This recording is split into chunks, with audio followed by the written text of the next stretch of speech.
Bonjour, nous sommes le 9 décembre 2025 et ce mois-ci, donc en décembre 2025, cela fait 220 ans qu'a eu lieu la bataille d'Austerlitz. Donc je suis en train de travailler sur une présentation de cette bataille que je pense pouvoir vous présenter au mois de janvier.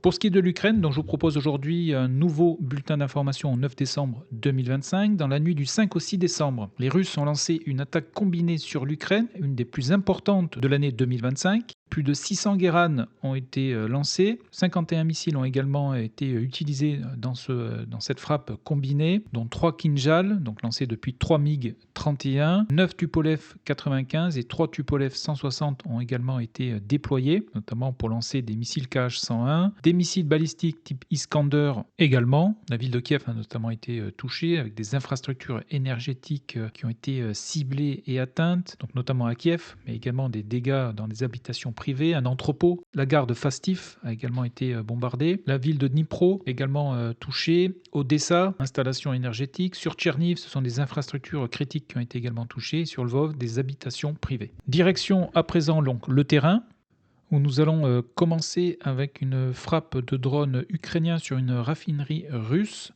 et plus précisément dans la ville de Syzran.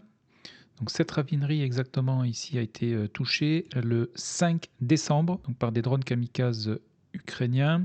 Et en Ukraine, les drones kamikazes et plus précisément les Guéranes, eux, ont touché une centrale thermique, et plus précisément la centrale thermique de Tcherniv qui a été touchée ici le 7 décembre.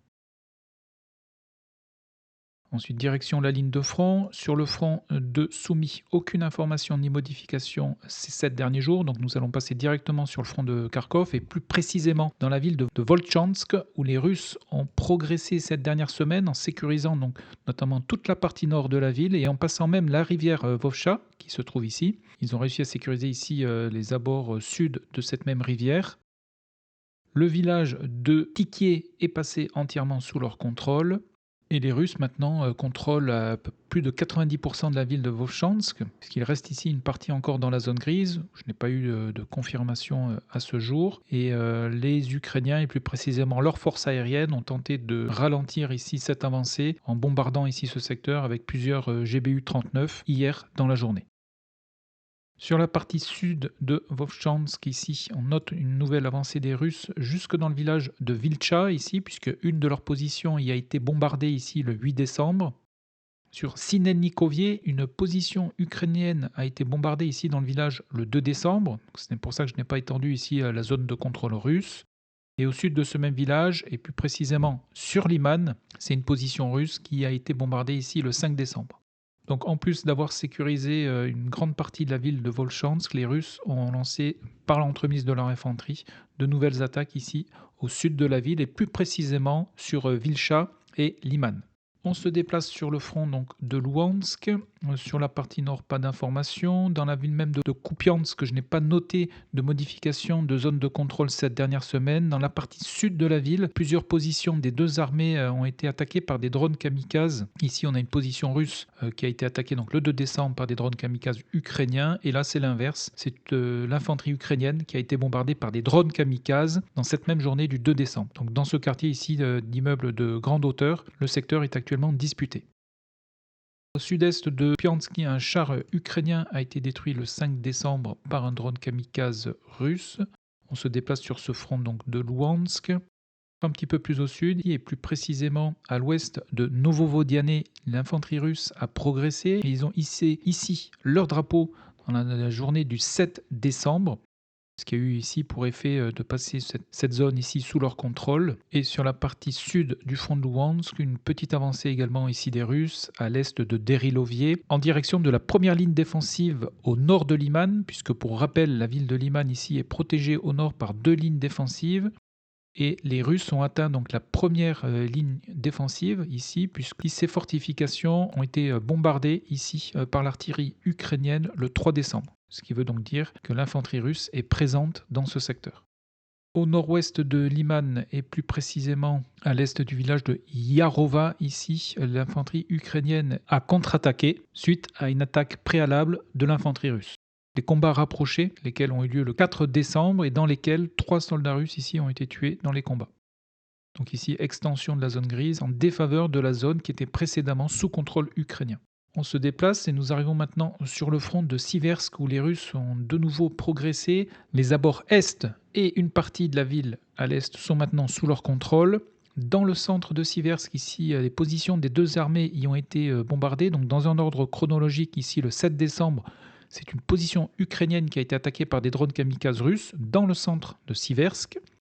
Et le lendemain, ici, ce sont des fantassins russes qui ont également été attaqués par des drones kamikazes, mais ukrainiens cette fois-ci, alors qu'ils étaient cachés sous ce pont. Et dans ce secteur, c'est toujours la 123e brigade motorisée russe qui opère dans les combats donc, de Siversk.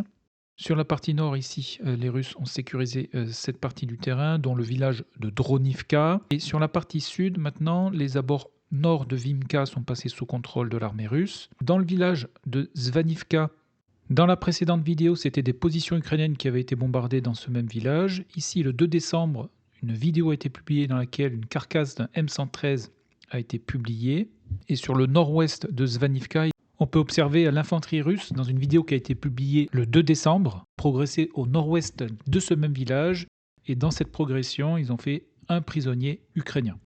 Donc secteur toujours dynamique sur Zvanivka, où selon les dernières géolocalisations, les Russes semblent avoir pris un avantage.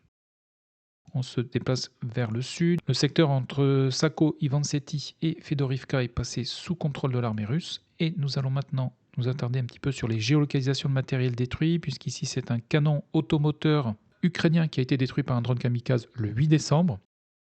Et un petit peu plus au sud, précisément sur la commune de Holobivka, il y a un lac ici avec un barrage, et barrage ici qui a été donc détruit hier dans la journée, donc ce qui a eu pour conséquence ici un écoulement des eaux dans ce secteur. Ensuite, nous arrivons sur le secteur de Kostantinivka, parce que je n'ai pas eu d'informations depuis Chassifiar. Le sud-est de la ville de Kostantinivka est toujours disputé. Comme vous pouvez ici le voir, plusieurs positions des deux armées ont été filmées, soit en train d'être bombardées, soit d'être attaquées par des drones kamikazes. Tout état de cause, la partie sud-est de Kostantinivka donc, est toujours actuellement disputée. En termes de géolocalisation, sur la ville même de Kostantinivka, ici c'est un VBL ukrainien qui a été endommagé et abandonné le 29 novembre. Et sur la partie sud du front de Kostantinivka, les Russes ont sécurisé le secteur à l'ouest de Klebanbik jusqu'au lac que vous pouvez voir ici. Et au nord de cette zone, ici, c'est un Novator, donc de l'armée ukrainienne, qui a été détruit par un drone kamikaze le 28 novembre. Et pour terminer sur ce front de Kostantinivka, à l'ouest de cette ville, ici, un canon automoteur ukrainien, et plus précisément un Krab, a été détruit le 8 décembre par un drone kamikaze. Et un petit peu plus au sud, ici, c'est un T-72 ukrainien qui a également été détruit par un drone kamikaze. Nous arrivons maintenant sur le front de Pokrovsk.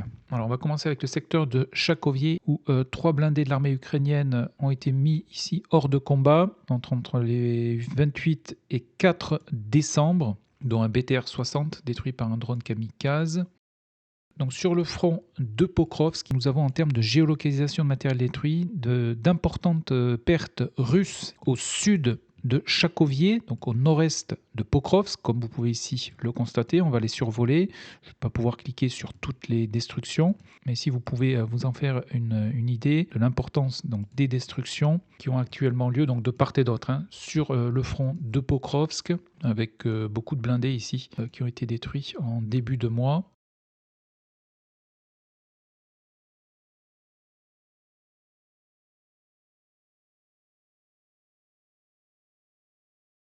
Et à contrario, les Ukrainiens ont perdu beaucoup de blindés au nord-ouest de Pokrovsk, comme vous pouvez ici le constater. Et notamment à la fin du mois de novembre, plusieurs géolocalisations ont été réalisées cette dernière semaine, avec un nombre toujours important de blindés détruits.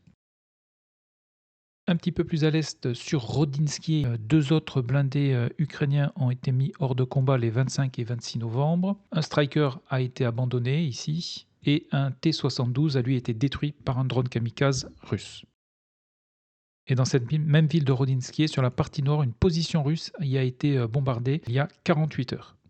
Et Rodinsky, à mon niveau, est toujours disputé.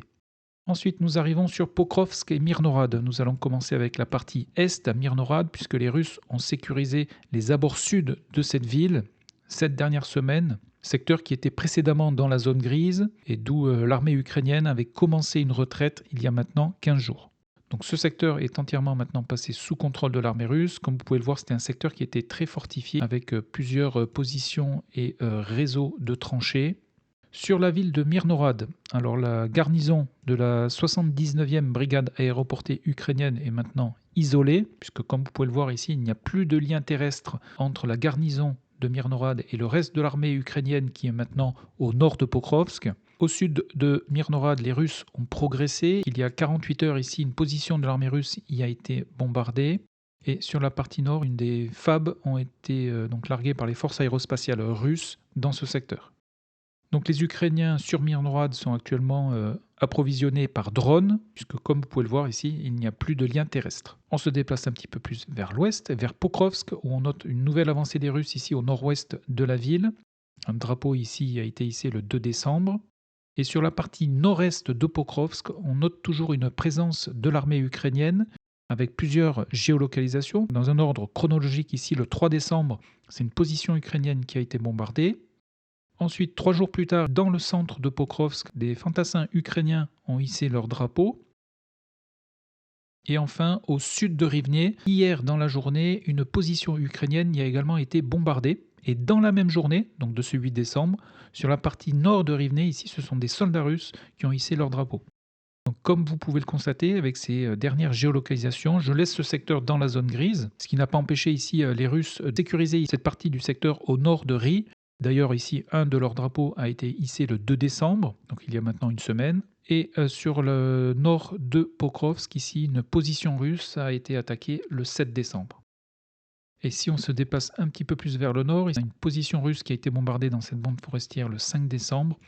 Mais à mon niveau, ce secteur reste dans la zone grise et n'est actuellement contrôlé par aucune des deux armées. Mais une fois de plus, je n'ai pas la science infuse et si vous, à votre niveau, vous avez des informations visuelles et qui sont géolocalisées qui pourraient affirmer le contraire, n'hésitez pas à le partager pour que je puisse modifier la carte. D'ailleurs, dans ce secteur, un Cosaque a été filmé, plus précisément la carcasse d'un Cosaque a été filmée le 21 novembre. D'ailleurs, ce carrefour ici, il y a plus d'une vingtaine de blindés ukrainiens qui ont été détruits et géolocalisés. À la fin de la bataille de Pokrovsk, je ferai une vidéo exclusive sur les pertes des deux armées. Donc voilà pour la situation donc sur Pokrovsk où les Russes ont progressé mais où les deux armées enregistrent des pertes élevées. On se déplace vers l'ouest. Alors dans le secteur de Oudachnie, une vidéo a été publiée le 28 novembre dans laquelle on peut observer la carcasse d'un Cosaque sur le village de Kotlinier. Le 3 décembre ici, c'est un Humvee qui ouvre le feu sur les positions russes à proximité.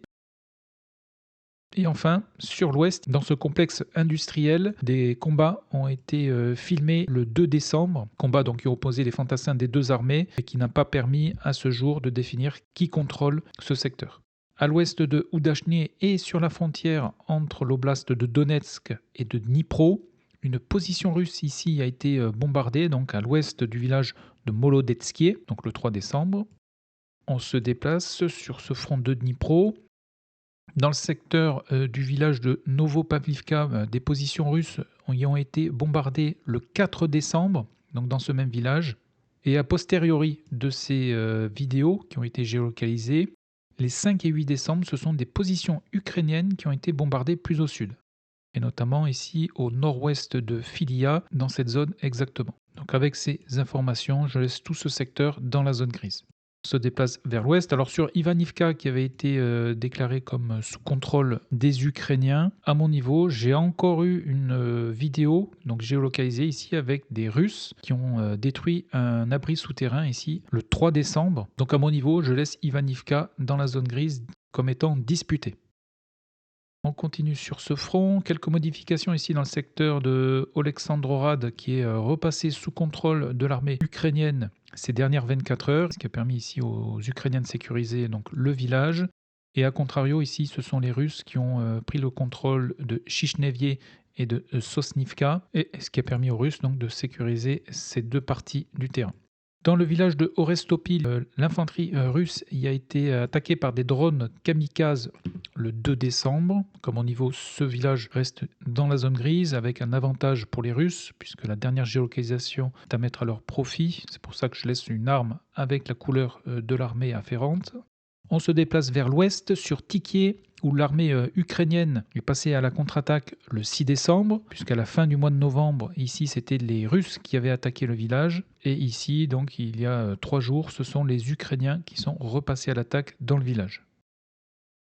On continue sur ce front de Dnipro. Donc, je vais dézoomer pour bien vous montrer où on se situe. Nous avons donc la ville de Oulialpol qui se situe ici, Velika Novosilka qui est là. Donc, si on dézoome encore plus, on a Donetsk qui est ici. Donc, sur ce front de Dnipro et sur la partie nord de Oulialpol, plus précisément dans le village de Dobropilia. Ici, l'infanterie russe est passée à l'attaque le 2 décembre, attaque dans laquelle plusieurs drapeaux de leur armée y ont été hissés. Et 48 heures plus tard, plus précisément le 4 décembre, ce sont les Ukrainiens qui sont passés à la contre-attaque en hissant leurs drapeaux à leur tour. Donc suivant ces informations, la dernière géolocalisation dans ce village est à mettre au profit de l'armée ukrainienne. Donc je laisse ce village ici avec une pastille jaune, mais néanmoins dans la zone grise.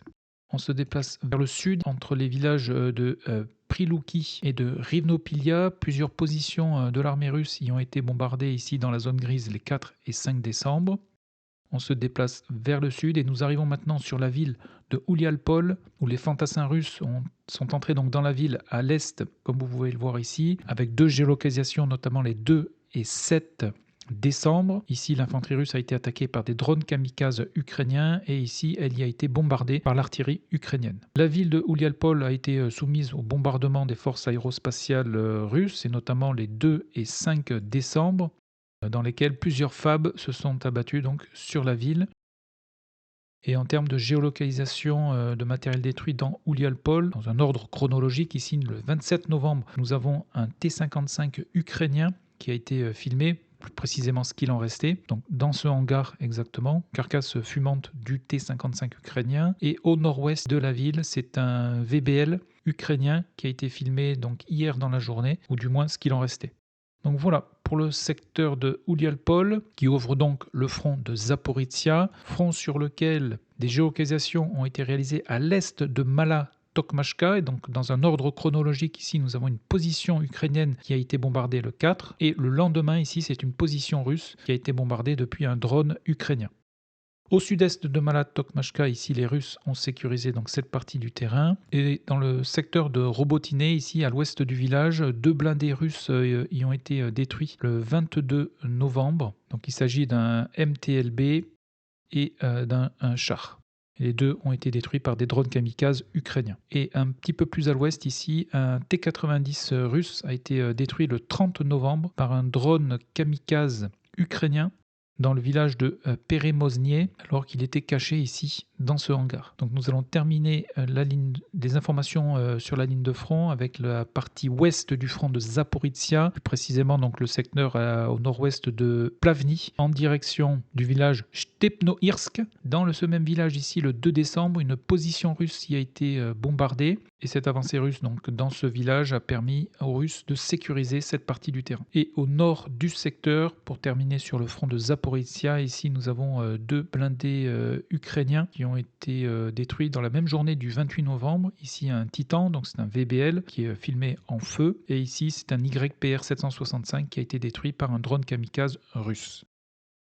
Donc voilà pour les informations essentielles le long de la ligne de front. Nous allons terminer cette vidéo avec la Crimée, où les aérodromes des forces aérospatiales russes ont été ciblés par des drones kamikazes ukrainiens les 4 et 5 décembre. Donc dans un ordre chronologique, tout d'abord ici, c'est un MiG-29 donc russe qui a été ciblé par un drone kamikaze ukrainien donc le 4 décembre sur la commune de Katcha. Donc on se situe au nord de Sébastopol et encore plus au nord ici sur l'aérodrome de Novo-Fedorivka. C'est un Sukhoi 24 qui a été ciblé par un drone kamikaze ukrainien. Donc je dis ciblé et pas détruit puisqu'on a uniquement des vidéos de l'approche de ces drones, mais pas de vidéo du résultat de ces attaques. Donc voilà pour les informations donc essentielles au 9 décembre 2025. Donc en résumé, les Russes ont progressé sur la ville de Kupiansk, dont ils contrôlent maintenant plus de 90%. On note également des avancées sur le front de Louhansk, mais surtout sur Siversk, où la partie est de la ville est passée sous contrôle russe également cette dernière semaine.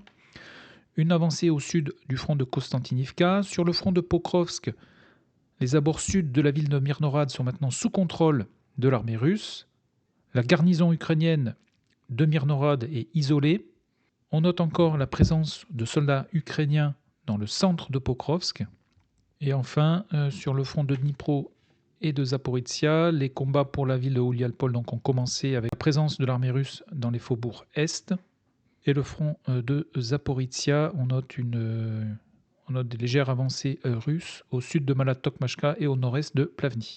Voilà, et bien écoutez, je vous souhaite une excellente journée, prenez bien soin de vous et à très bientôt pour une nouvelle vidéo.